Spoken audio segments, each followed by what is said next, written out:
ఆషాఢ మాసంలో వచ్చే ఏకాదశిని తొలి ఏకాదశి అని, శయన ఏకాదశి అని, పేలాల పండుగ అని అంటారు. తొలి ఏకాదశి నుంచే మనకి పండుగలన్నీ కూడా మొదలవుతాయి.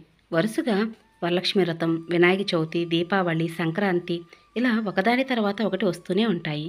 అందరూ కూడా సులభంగా పండుగ పర్వదినాలన్నీ కూడా చేసుకోవాలని చెప్పడమే మన ఛానల్ యొక్క ఉద్దేశం. సులభంగా తొలి ఏకాదశి పండుగని ఏ విధంగా చేసుకోవాలి, అలాగే 2024 సంవత్సరంలో తొలి ఏకాదశి ఎప్పుడు, తొలి ఏకాదశి తిథి సమయం ఎప్పటి నుంచి ఎప్పటి వరకు ఉంది, ఉపవాస నియమాలేమిటి, పూజ ఏ సమయంలో చేసుకోవాలి అనే విశేష వివరాలతో పూర్తి వివరంగా మీకు ఈ తొలి ఏకాదశి పండుగ గురించి చెప్పడం జరుగుతుందండి. కాబట్టి ప్రతి ఒక్క విషయం గురించి కూడా డీటెయిల్గా చెప్పడం వలన వీడియో అనేది లెంతీ అవుతుంది. కాబట్టి వీడియో స్కిప్ చేయకుండా చూసినట్లయితే మీకు పూజ గురించి ప్రతి ఒక్క విషయం కూడా చాలా చక్కగా అర్థమవుతుంది. ముందుగా కుటుంబ సభ్యులందరికీ కూడా తొలి ఏకాదశి పండుగ శుభాకాంక్షలు. అందరికీ నమస్కారం అండి. అందరూ ఎలా ఉన్నారు? బాగున్నారా? నేను బాగున్నాను. మీరు ఇంకా బాగుండాలని మనస్ఫూర్తిగా కోరుకుంటున్నాను. ఏడాదిలో 24 ఏకాదశులు ఉంటాయి. వీటిలో ఆషాఢశుద్ధ ఏకాదశి తొలి ఏకాదశిగా పిలుస్తారు. మన పురాణాల ప్రకారం శ్రీ మహావిష్ణువు క్షీరసాగర శేషతల్పంపై 4 నెలల పాటు శయనించి కార్తీక మాసంలో వచ్చే ప్రబోధిని ఏకాదశి రోజున స్వామివారు మేల్కొంటారని మన పురాణాలు చెబుతున్నాయి. అందుకే తొలి ఏకాదశిని శయన ఏకాదశి అని కూడా అంటారు. ఈ తొలి ఏకాదశి రోజు విష్ణుమూర్తిని అంటే విష్ణు స్వరూపాలైన ఏ స్వరూపాన్నైనా సరే మనం ఆరాధించుకోవాలి. స్వామివారు శంకుచక్ర రథారూఢుడై ఉంటారు కాబట్టి స్వామివారికి ఎంతో ఇష్టమైన శంకుచక్ర నామాలతో దీపాలు వెలిగించటం, లేదా ఇలా పీటపైనైనా శంకుచక్ర నామాలు వేసి ఆ పైన స్వామివారిని పటం పెట్టుకుని పూజ అయితే చేయవచ్చు. శంకుచక్ర నామాలపైన కమల పుష్పాన్ని కూడా వేశాను. శంకుచక్ర నామాలు ఆ పైన కమల పుష్పాన్ని చూస్తున్నప్పుడు ఎంత అందంగా ఉందో పీట అనిపించింది. భక్తితో శ్రద్ధతో చేసిన ప్రతి పూజ కూడా అందంగానే ఉంటుంది కదూ. స్వామివారి కోసం పూజాపీఠనైతే ఏర్పాటు చేసుకున్నాను. ఇంకా చాలా పనులే ఉన్నాయండి.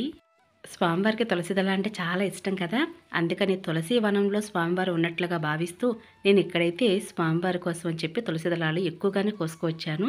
మా పెరట్లో పూచినవేనండి తులసి దళాలన్నీ కూడా. ఇక్కడ మీరు చూస్తున్న ఈ గంధానికి చాలా విశిష్టత ఉందండి.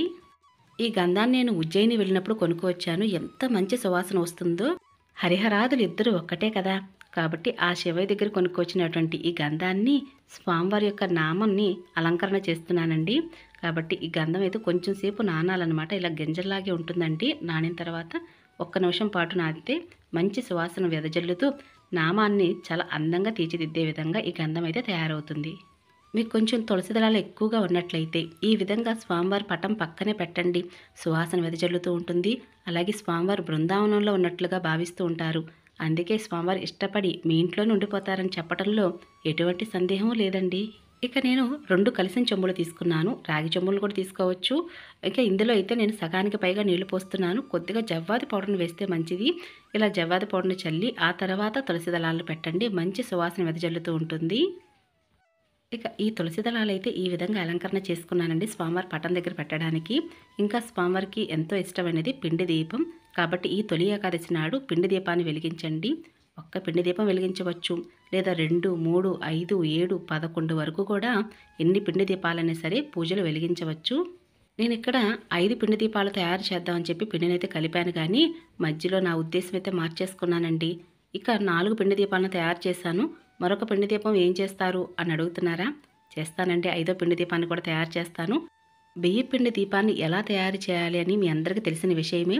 కొద్దిగా వరిపిండిలో బెల్లము, ఆవు పాలు వేస్తే మంచిదండి. లేనట్లయితే కొద్దిగా నీళ్లు వేసి బెల్లం వేసి కలిపి ఈ విధంగా పిండి ముద్దగా తయారు చేసుకొని ఆ తర్వాత దీపాలు తయారు చేయాలి. ఇక 5వ పిండి దీపం తయారు చేద్దామని ఒక ఆలోచన అయితే వచ్చింది కదా. ఇక అందులో ఇక్కడ మీరు చూస్తున్న ఈ గంధాన్ని కలుపుతున్నా.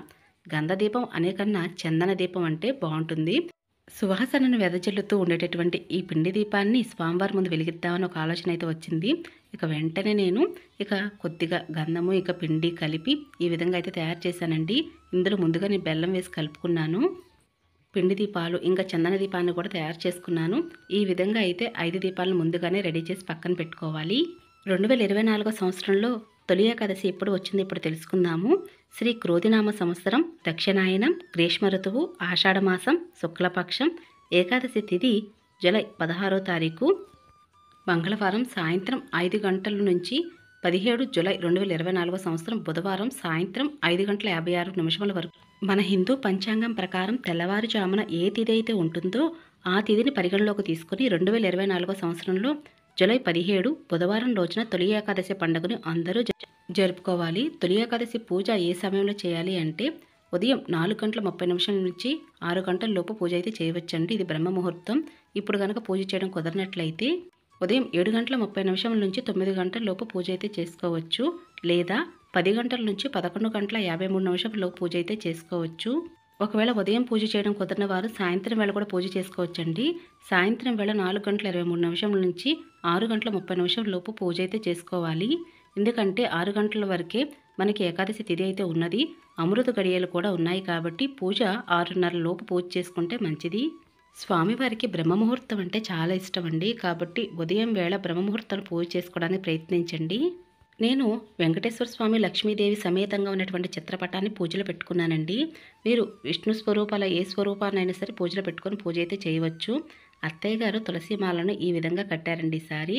స్వామి అమ్మవార్లకి తులసిమాల అలంకరణ చేసిన తర్వాత ఇంకా పూజకి మరింత అందం అయితే వచ్చిందనిపించింది. పూజకి అన్నీ సిద్ధం చేసుకున్నట్లే మీ దగ్గర శంకుచక్ర దీపాలు ఉంటే పూజలో పెట్టి వెలిగించడానికి ప్రయత్నం చేయండి. లేదా పిండి దీపాలైనా వెలిగించవచ్చు. ఈ రోజున స్వామివారికి ఎంతో ఇష్టమైన పసుపు ఒత్తులతో దీపారాధన చేయడం లేదా తులసి ఒత్తులతో అయినా సరే దీపారాధన అనేది చేయవచ్చండి. నేను ఈరోజు పూజా విధానంలో పసుపు ఒత్తులు అలాగే తులసి ఒత్తులతో కూడా దీపారాధన చేద్దాం అనుకుంటున్నాను. అందుకే శంకుచక్ర నామాల్లో అయితే పసుపు ఒత్తులు వేస్తున్నాను. పిండి దీపాలలో తులసి ఒత్తులు వేస్తాను. మీ దగ్గర స్వామి అమ్మవార్ల విగ్రహాలు ఉంటే పూజలో పెట్టుకోండి. ఈ రోజున స్వామివారికి అభిషేకం చేస్తే చాలా మంచిదండి. మరి అభిషేక జలాన్ని ఏ విధంగా స్వామివారికి తయారు చేసుకోవాలనే విషయాన్ని కూడా మీకు ఇప్పుడు చెప్తాను. శ్రద్ధగా వినండి. చాలామంది అడుగుతూ ఉంటారండి స్వామివారి విగ్రహం ఎక్కడ తీసుకున్నారని. పెద్ద తిరుపతి నుంచి మా ఫ్రెండ్ అయితే నా కోసం కొనుక్కొచ్చిందండి. అందులోనూ పెద్ద తిరుపతి నుంచి తీసుకురావడం వలన స్వామివారి విగ్రహం చాలా ఇష్టపడతానని ఒక ఉద్దేశంతో స్వామివారు మా ఫ్రెండ్ చేతుల మీదుగా మా ఇంటికి అయితే వచ్చారండి. నాకు చాలా సంతోషం. స్వామివారి విగ్రహం ఎంత అందంగా ఉంటుందోనండి. స్వామివారి ఈ విగ్రహ రూపంలో చూసినప్పుడు ఎంత ముద్దుగా అనిపిస్తారో. మాకు చిన్న తిరుపతి చాలా దగ్గరండి. అంటే ఒక 20 కిలోమీటర్ దూరంలో ఉంటుంది. కాబట్టి ఎక్కువగా వెళుతూ ఉంటాము. వెళ్ళినప్పుడు వల్ల నేను ఇక్కడ సాంబ్రాణి కప్పులతో ఉన్నటువంటి ఈ ధూప్ స్టిక్స్ అయితే తెచ్చుకుంటానండి. ఎంత మంచి సువాసన వస్తూ ఉంటాయో. నేను ఎక్కువగా సాంబ్రాణి పొలాలు అలాగే ఈ కప్ ధూప్ స్టిక్స్ ఎక్కువగా కొంటూ ఉంటానండి. వెళ్ళినప్పుడల్లా ఒకటే కాదు ఇంకెక్కువగానే కొంటూ ఉంటాను. తొలి ఏకాదశి పూజ కోసమని ఈ సాంబ్రాణి ధూప్ స్టిక్స్ అయితే తెప్పించానండి. మా వారు వెళ్ళారు ఈ మధ్యకాలంలో. కాబట్టి అప్పుడైతే తెప్పించాను. ఈ ధూప్ స్టిక్ వెలిగించినప్పుడు మంచి సువాసన వస్తుందండి. చాలా బాగుంది. నాకు చాలా బాగా నచ్చింది. ఈ తొలి ఏకాదశికి చాలా స్పెషల్గా స్వామివారి పాదాలు తీసుకున్నానండి. తొలి ఏకాదశి నాడు స్వామివారి పూజలో పెట్టుకుందామని చెప్పి ఎప్పటి నుంచో అలానే ఉంచుకున్నాను. స్వామివారి పాదాలు మీకు కూడా నచ్చాయా లేదా అనే విషయం కూడా ఒక కామెంట్ ద్వారా నాకు తెలియచేయండి. ఈ తొలి ఏకాదశి పూజ కోసం ఎప్పటి నుంచో ఉంచానేమో అన్నట్లుగా అనిపించిందండి. ఇంకా స్వామివారి పాదాలు అయితే ఓపెన్ చేసి పూజలు అయితే పెట్టుకొని చక్కగా పువ్వులతో అయితే గోవిందనామాలు చదువుకున్నాను. ఓం నమో వెంకటేశాయ. మా కులదైవం వెంకటేశ్వర స్వామివారండి. అలాగే మా ఇంటి దైవం శివయ్య. ఆ హరిహరాదులు ఎప్పుడూ కూడా నేను ఎల్లవేళలా తలుచుకుంటూనే ఉంటాను. ఇంత విశిష్టత కలిగినటువంటి ఈ తొలి ఏకాదశి రోజునే స్వామివారి పాదాలను పూజలు పెట్టుకోవడం కూడా ఒక అదృష్టంగానే భావిస్తూ ఉంటాను. నేను చాలా చిన్న చిన్న విషయాలకే ఎక్కువగా ఎక్సైట్ అయిపోతూ ఉంటానండి. అందులో ముఖ్యంగా పూజ గురించి అయితే మరింత సంతోషపడిపోతూ ఉంటాను. ఇక ఆ విషయాలను పక్కన పెట్టి స్వామివారికి అభిషేక జలాన్ని ఏ విధంగా తయారు చేసుకోవాలో చూద్దామండి. ఇక అందరి దగ్గర కూడా గంగా జలం ఉండకపోవచ్చు. అందుకని శుద్ధమైన జలం తీసుకోండి. అంటే ఎంగిల్ చేయని నీళ్ళని అప్పుడే ఫ్రెష్గా పట్టుకున్నటువంటి నీళ్ళని తీసుకోండి. ఇక ఆ తర్వాత ఆ నీళ్ళలో కొద్దిగా గంగా జలం ఉంటే కలపండి. లేదా పసుపు, ఆ తర్వాత జవ్వాది పౌడరు, పచ్చకర్పూరం, ఇంకా గంధం కూడా ఒక మంచి సువాసన వచ్చేటటువంటి గంధం ఉంటే వేయండి. అలాగే జవ్వాది అత్తరు కూడా. అంటే ఇక్కడ సువాసన వచ్చే సుగంధభరితమైనటువంటి మంగళకరమైన జలాన్ని అయితే మనం తయారు చేస్తున్నాము. వీటన్నిటికన్నా మీ దగ్గర తులసి దళాలు ఉంటే కొన్ని నీళ్ళల్లో కొన్ని తులసి దళాలు వేసి కూడా స్వామివారికి అభిషేకం అయితే చేయవచ్చు. నేను ఇలా పూజ చేస్తున్నప్పుడు నేను పక్కన మరొక మొబైల్ అయితే పెట్టుకొని స్వామివారి యొక్క నామాలు అలాగే స్వామివారి యొక్క అష్టోత్తరం పెట్టుకొని పూజ అయితే చేస్తూ ఉంటాను. ఈ పూజే కాదండి, ఏ పూజ అయినా అంతే. ఎందుకంటే మనం పూజ చేసేటప్పుడు పూజ మీద మాత్రమే శ్రద్ధ ఉండాలి అనేది నా ఉద్దేశం. మరొక విషయం ఆలోచనకు కూడా రాకూడదని. అందుకనే పక్కన మొబైల్లో ఎక్కువగా నేను దేవుని పాటలు పెట్టుకుని పూజలు అయితే చేస్తూ ఉంటానండి. తొలి ఏకాదశి నాడు ఉపవాసం ఉంటే చాలా మంచిదండి. ఒకవేళ మీకు ఆరోగ్యం సహకరించి ఉపవాసం ఉండగలిగితే తప్పనిసరిగా ఉపవాసం అయితే ఉండండి.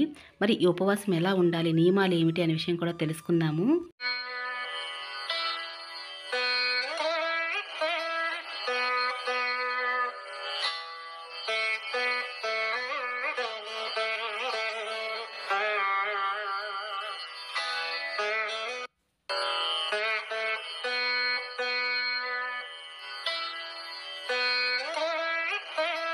అసలు ఏకాదశి వ్రతం చేయడానికి ఉపవాస నియమాలు అనేవి మన పురాణాలలో శాస్త్రాల్లో ఇలా చెబుతున్నాయి. అంటే 16 మంగళవారం సాయంత్రం నుండి ఏమీ తినకుండా ఉపవాసం ఉండి మరుసటి రోజు అనగా 17 బుధవారం ఏకాదశి వేళ పూర్తి ఉపవాసం ఉండి ఆ మరుసటి రోజు అనగా 18 గురువారం ఉదయం ఉపవాసంతోని స్వామివారికి పూజ అయితే చేసి గుడికి వెళ్ళి సద్బ్రాహ్మణుడికి స్వయంపాక దానం ఇచ్చి ఇంటికి వచ్చి ఉపవాసం అనేది చెల్లించాలి. కానీ ఈ రోజుల్లో ఈ విధంగా ఉపవాసం ఉండాలి అంటే అందరికీ సాధ్యం కాని పని అండి. అందుకని కొంత సులువుగా ఏ విధంగానూ చేయవచ్చు. ఉపవాసం అంటే దేవునికి దగ్గరగా ఉండడం అని చెప్పుకున్నాం కదా. కాబట్టి తొలి ఏకాదశి నాడు బుధవారం ఉదయం నుండి స్వామివారికి తెల్లవారుజామున బ్రహ్మముహూర్తంలో పూజ చేసి ఉపవాసం అనేది మొదలు పెట్టుకోవచ్చు. ఇక మొదలుపెట్టి సాయంత్రం వేళ వరకు అలాగే ఉపవాసం అనేది ఉండి సాయంత్రం వేళ కూడా స్వామివారికి నమస్కరించుకొని పూజ అయితే చేసుకొని ఆ తర్వాత 6 గంటలు దాటిన తర్వాత మీరు ఉపవాసం అనేది చెల్లించవచ్చు. లేదంటే మేము ఉపవాసం ఉండలేము అనుకున్న వారు ఎవరైనా సరే ఉదయం పూజ చేసేంత వరకైనా సరే ఏమీ తినకుండా పూజ అయితే చేయండి. ఇక ఇంతలో స్వామి అమ్మవార్లకి అలంకరణ కూడా పూర్తయింది. నేను స్వామి అమ్మవార్ల కోసం ప్రత్యేకంగా ఈ వస్త్రమాలను అయితే తయారు చేశానండి. పసుపు, ఎరుపు, తెలుపు ఇలా ఉపయోగిస్తూ స్వామివారికి అయితే ఈ వస్త్రమాలను తయారు చేశాను. మీలో ఎవరికైనా నచ్చిందా? నచ్చినట్లయితే ఒక కమెంట్ ద్వారా నాకు తెలియచేయండి. నాకు ఈరోజు పూజా విధానంలో తులసి మాల అయితే చాలా బాగా నచ్చిందండి. అత్తయ్య గారు ఎంత బాగా కట్టారో నేను ఎన్నిసార్లు అత్తయ్య గారికి చెప్పాను. అలాగే ఒకరిద్దరు కమెంట్ చేశారండి, మీరు పూజలు ఎక్కువగా దీపాలు వెలిగిస్తున్నారు, అన్ని దీపాలు మేము కూడా వెలిగించాలా అని. నేను ప్రతి పూజలో కూడా ఎక్కువగా చెప్తూ ఉంటానండి. నేను పూజలు ఎక్కువగానే వెలిగిస్తూ ఉంటాను. ఆ దీపపు కాంతుల్లో స్వామి అమ్మవారిని చూడాలనేది నా కోరిక. దీపపు కాంతుల్లో స్వామి అమ్మవార్లను చూస్తూ మురిసిపోతూ ఉంటానండి. ఇది ఎప్పటి నుంచో నా మనసులో ఉన్న భావన అనమాట, మీకు చెప్పాలని అనుకున్నాను. అయితే నేను ఒక్కొక్కసారి లైట్ కూడా తీసేసి ఆ దీపపు కాంతుల్లో చూస్తూ అలానే ఉండిపోతాను. ఎక్కువసేపు అలానే చూస్తూ ఉండిపోతాను. ఇలానే అందరూ అన్ని దీపాలు వెలిగించాలని ఏమీ లేదండి.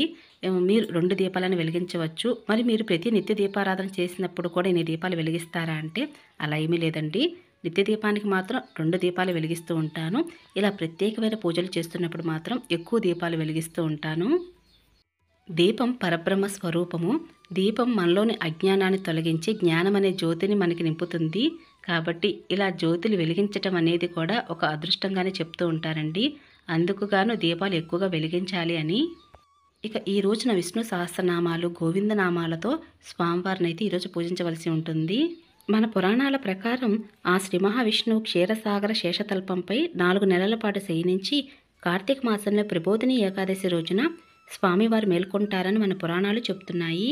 ఈ తొలి ఏకాదశి నాడు స్వామివారికి ఒక ప్రత్యేకమైన నైవేద్యాన్ని కూడా సమర్పించవలసి ఉంటుందండి. ఇదే పేలాల పిండి. జొన్న పేలాలతో తయారు చేసే ఈ పేలాల పిండిని మనం ఇంట్లోనే తయారు చేసుకోవచ్చండి. నేను ముందుగానే వీడియో పెట్టున్నాను, మీకు లింక్ డిస్క్రిప్షన్లో ఐకార్డ్లో ఇస్తాను, ఒకసారి చెక్ చేయండి.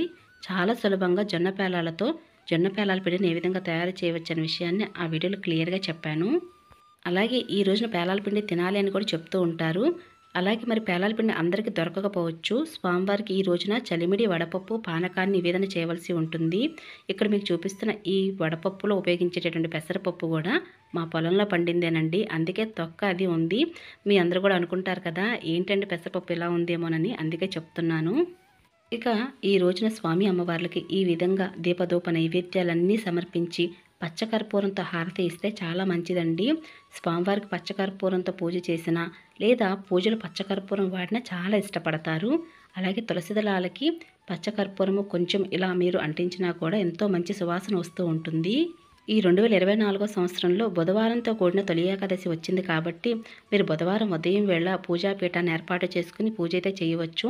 మరలా పూజాపీఠాన్ని ఎప్పుడు కదపాలి అంటే గురువారం ఉదయం వేళ కూడా పూజ అది చేసి దీపం ఉండగానే పూజాపీఠాన్ని కదపవలసి ఉంటుంది. ఇలా ఈ విధంగా తొలి ఏకాదశి నాడు స్వామివారికి సులభంగా పూజ అయితే చేయవచ్చండి. ఇక ఇదేనండి ఈరోజు పూజా విధానం. మీ అందరికీ నచ్చింది, యూస్ఫుల్ అవుతుంది అనుకుంటున్నాను. మరొక మంచి పూజా విధానంతో మళ్ళీ కలుసుకుంటాను. అప్పటి వరకు నమస్కారం.